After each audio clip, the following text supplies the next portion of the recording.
I'm doing a follow-up from last week's video where I talked about the importance of having balanced blood sugar and insulin. And today I want to talk about signs and symptoms that you may have blood sugar dysregulation or even possible insulin resistance.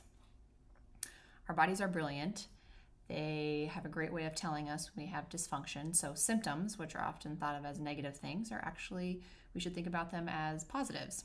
They let us know that we have an issue going on and that we need to pay attention. So I'm going to talk you through some signs and some symptoms that we need to pay attention to our blood sugar. Number one is going to be craving sweets and craving carbs. When we have this irresistible urge to eat more sugar, to eat more carbs, that's telling me that we're having those blood sugar spikes and falls throughout the day. And those cravings happen at the falls of those blood sugar. We've got low blood sugar, hypoglycemia, whatever you want to call it, and that's, causing our body to crave more so we can get back up to even or to our normal. Same idea you can kind of be applied to the people that get hangry very easily. So when your body is primarily running on fats and proteins, you don't get those hangry symptoms when you're hungry as well. Our mood is much more stable.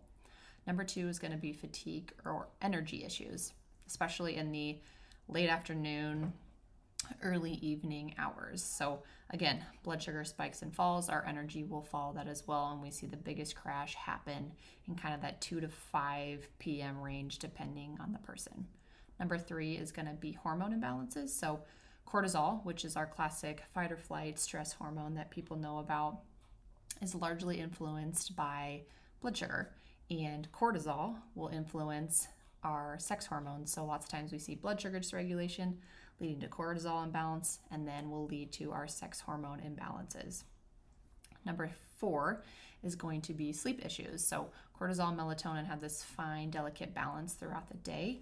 And when we see cortisol issues, we'll often see melatonin issues. And then cortisol itself can cause somebody to have issues falling asleep. If it's too high at night when it should be at its lowest, we can see people have problems falling asleep.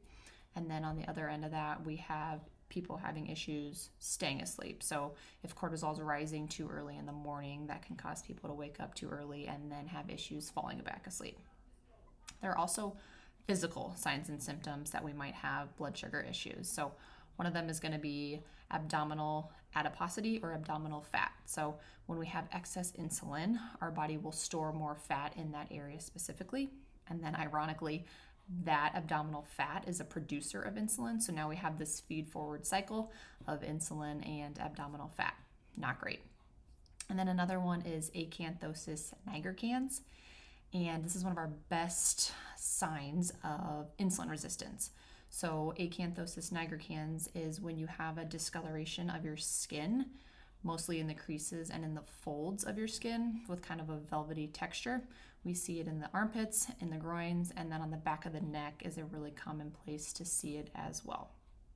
But overall, our best way to know how we handle blood sugar is to get our labs checked. So this is going beyond glucose and hemoglobin A1C. I also check on my patients things like insulin and C-peptide, and those can give me much more information. It also will catch things earlier, so I'll see insulin and C-peptide rise before even glucose or hemoglobin A1C will rise.